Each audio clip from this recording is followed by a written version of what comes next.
What's going on, Falcon fans? And all the people out in YouTube land. It's Ricondo, a real Falcon fan, coming back at you with another video. Once again, please hit the subscribe button, hit the like buttons if you like my videos, hit the notification bell, so you'll know when I release another video. So today of course, we're just gonna get in. It's day 2 of training camp. A couple things to talk about. First thing we're gonna talk about today is the signing of J'Mon Moore, another receiver.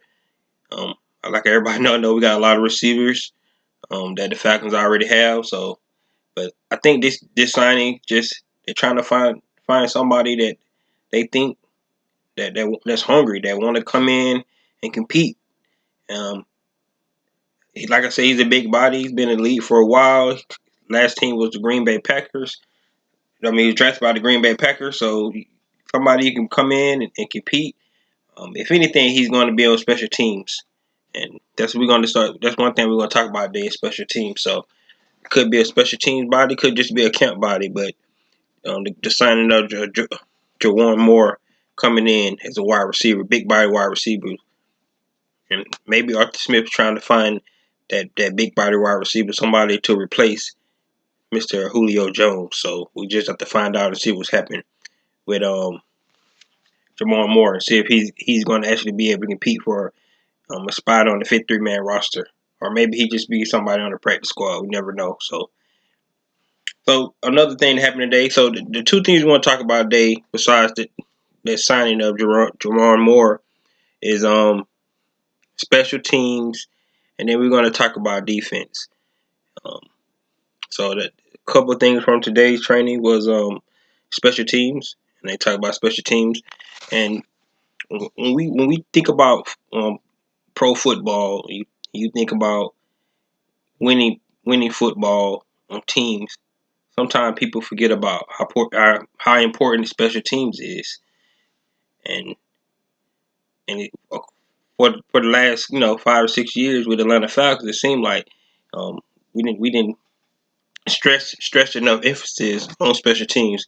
Only probably in the kicking game, our kickers that we had, except for that little stretch after Matt Bryant retired, well, didn't get re-signed.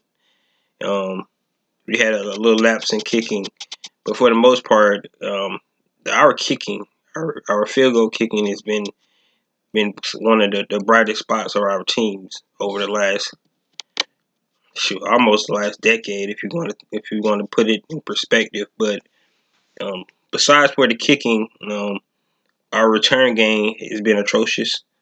Everybody knows that. Um, the last return that we had that was possible with Devin Hester. But when we got him, he was on the back end of his career. So, but when we talk about special teams can actually win you games, and everybody knows that. I mean, field position is very important. So it's important for the offense, and it's also important for the defense. So you're talking about punting the ball, punt team. You can pin the offensive team back close to their goal line, and that means they have more yards to have to travel down the field. You think about punt returns. If you can set your offense up, on the other side of the 50, on the 40, or something like that, they shorten the field for your offense. Less plays you can call. You can actually be more creative. You can take a shot on first down because you're already on the other side of the 50 just by the special teams play. So just thinking about how important special teams are, and it looks like this new regime is actually going to make sure that the third team, on this team is going to be emphasized, and that's the special team. So today they mentioned about Cordell Patterson, Avery Williams, and Chris Rowland is actually back catching catches on the receiving team. It's going to be very interesting, and I'm glad to hear that Chris Rowland actually going to get a chance to compete. Um, he was a undrafted guy last year that they put on the practice squad, who they kind of protected all season because they seen his potential, but he never really got an opportunity to show what he could do in the return game.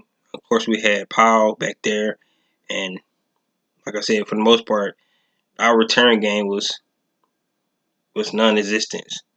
And I heard a stat where Cordell Patterson had over a thousand return yards, and the Falcons as a team only had like 300 and something. So just think about that when we talk about how our return game was like it didn't even matter. And I know everybody remember the onside kick that we had with the Dallas Cowboys and that whole debacle. We should have won that game. So just think about that. So, however, what's interesting though that we did have a bright spot on special team last year, and that was with our kicker Younghoe Koo, who first of all he was a Pro Bowler. He only missed one kick, the one kick that actually probably would have had a good chance of being the AFC champions, the Kansas City Chiefs. And then what I'm talking about in particular is the onside kicks, the three onside kicks that him and Foye Olakun put on the show with in that Saints game. Even though we still lost the game, but it was very exciting to see that. So just show that just goes to show how important special teams are when you're just thinking about getting onside kicks, which is a low percentage anyway. But even though it's something that we could hang our head on, if we could get onside kicks or get on the ball or doing the onside kick. Special teams are very important. So it's going to be very interesting to see how who's actually going to be the kick returner. More likely should be no brainer. It's probably going to be Cordell Patterson who's going to be the kick returner. But it's going to be interesting to see if Avery Williams and Chris Rowland can get a niche in the punt return game and see if one or both of those guys actually made the 53-man roster, because it's all about the competition. Even though Avery Williams was drafted, he still got to compete for one of his positions as a cornerback and as a return man. And for rookies, special teams is very important. So special teams for a lot of these rookies, that's the way you can make the team. If you think about one of the Hall of Famers, Shannon Sharp, that's how he made the team, special teams. He made the Denver Broncos. He made it on special teams, and then, hey, there you go, Hall of Famer. So you can get a niche on special teams. You think players like Eric Weems, who was a special teams specialist. I mean, that's what his name to the game. Of course, he played receiver, but he was one of our best special team players we had. With tackling, and he didn't do a lot in the return game, but he was reliable. When they went back there, they knew somebody was going to catch the ball and make sure that we wasn't going to turn it over. So special teams is very important, and I think that moving forward, for our team to be successful as a whole, we really got to have a good emphasis on special teams. And I think Maurice Williams, our own special team coach, is actually going to get us in the right direction. Because honestly, I don't think Arthur Smith would have it any other way. All right, next team we're gonna talk about is defense, and of course, it's always all about the offense, and you want the offense to do well. You want the offense to be clicking on our pages, but the old cliche, defense wins championships. Um, we haven't had a lot to say about our defense in the last few years. Uh, they have not been a bright spot on our team, so we had to rely heavily on the offensive side of the ball. But I mean, I think the tide could be turning where we can start to rely a little bit on our defense. Hopefully, we're bringing in DMP, bringing in some of the veteran guys that we have that we brought in free agency, like Deron Harmon, Eric Harris, Brandon Copeland. Guys like that can actually, turn it or help turn it around and emphasize some of this stuff that DMP is trying to bring over. Of course, we got Grady Jarrett, who's always trying to get better every year.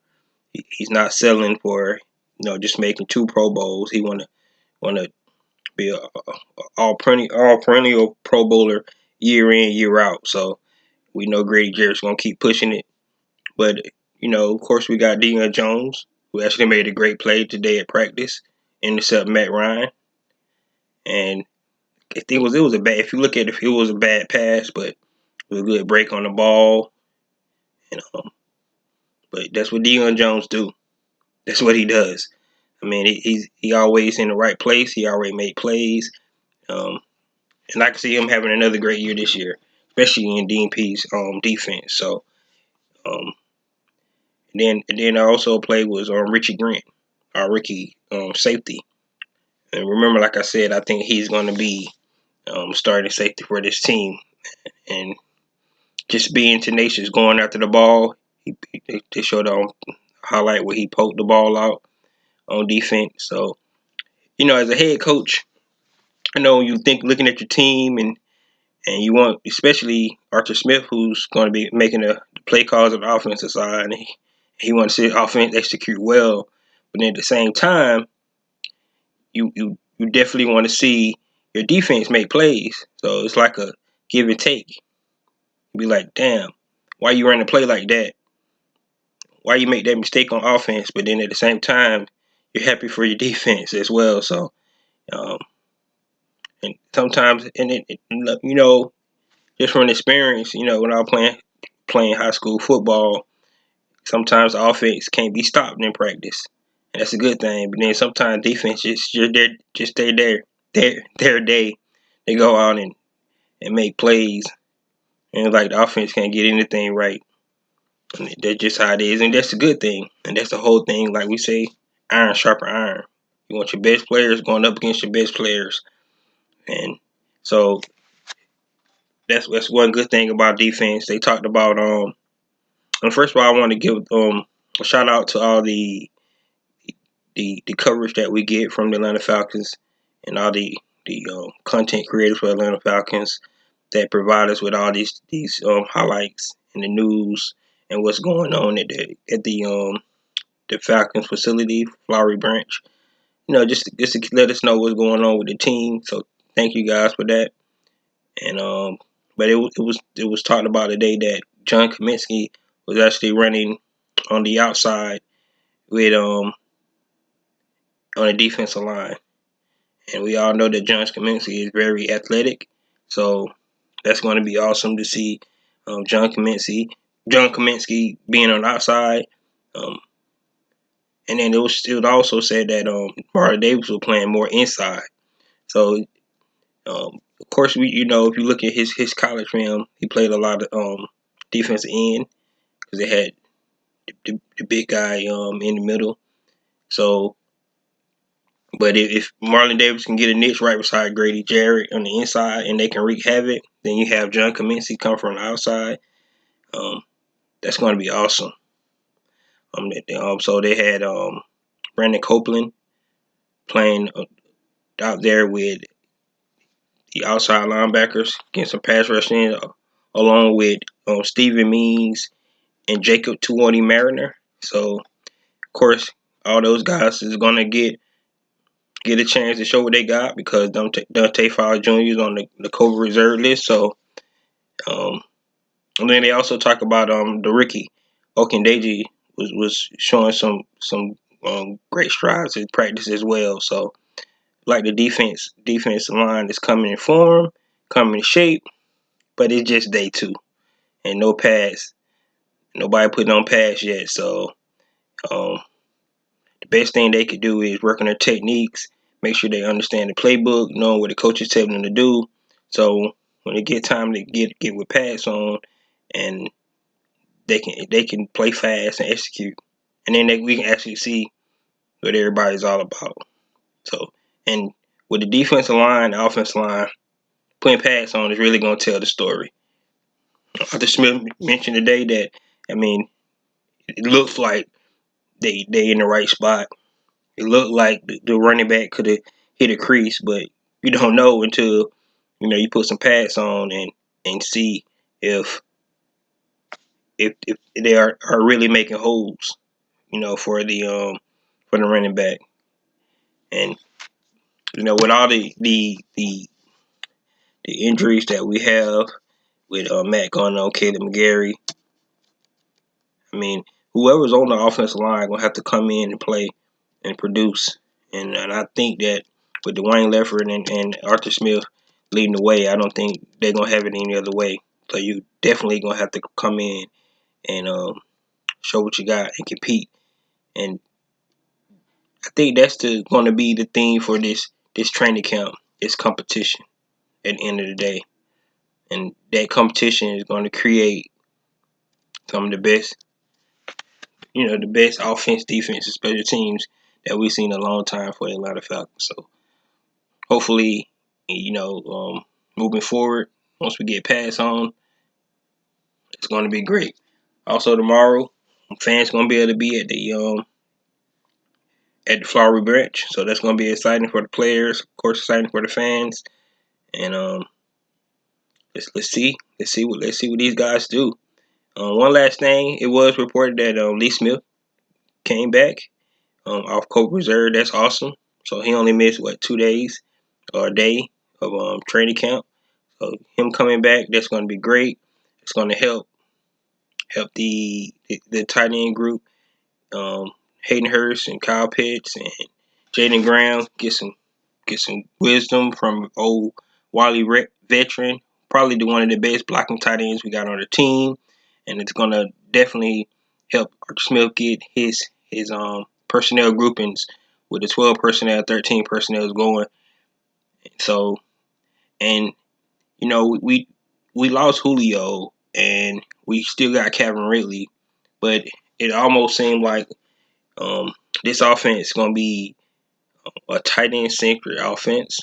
Not saying that the tight end is going to actually lead the team in receptions, but I think the 12 and 13 personnel is going to be utilized a lot, and you can do a lot out of 12 and 13 personnel, especially with Hayden Hurst, who mentioned that he lost like 15 pounds this offseason, to get about 250.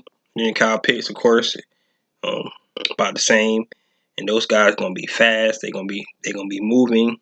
They're gonna create a lot of mismatches moving forward. So I mean, you can run the ball out of 12. I mean, you could look like you're about to set up that gap run or the inside zone or the wide zone with Arthur Smith.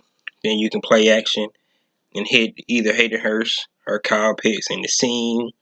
You can hit Calvin Ridley on a go route, or of course, Matt Ryan is awesome with those timing routes on the outside with his wide receivers as well. So any of those routes, anything you could do. And one thing I always like about with a creative offensive coordinator like Arthur Smith, Kyle Shanahan, those guys, is that you can make the same play look different doing the same thing. So you can line up in the same formation and run so many different plays out the same formation. The same motion and run a play. Same motion, run a play action. Do the same motion, just drop back a 3-step, 5 steps, 7-step drop and pass the ball.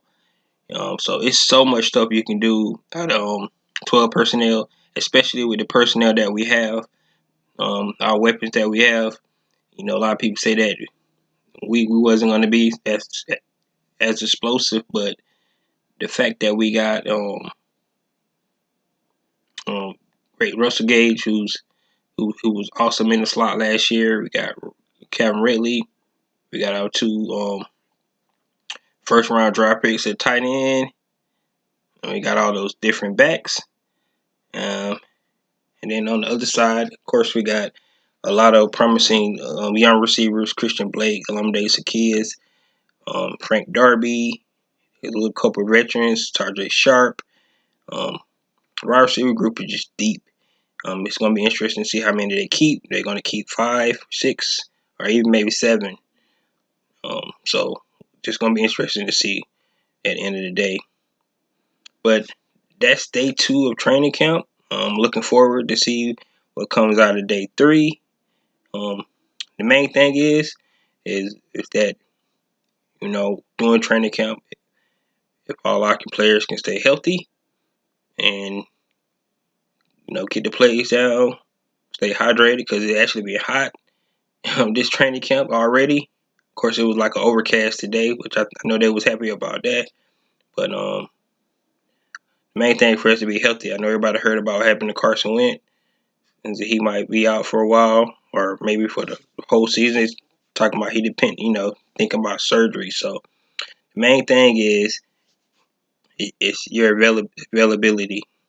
That's the best ability for start off with, your availability. You need to be on the field, and that's why Dante Fowler Jr. need to get on the field so he can actually get out there and start learning, be out there with his teammates. Of course, you can't some things you can't control, of course, but hopefully you get out there, back out there soon, so we can implement what Dean P is trying to implement.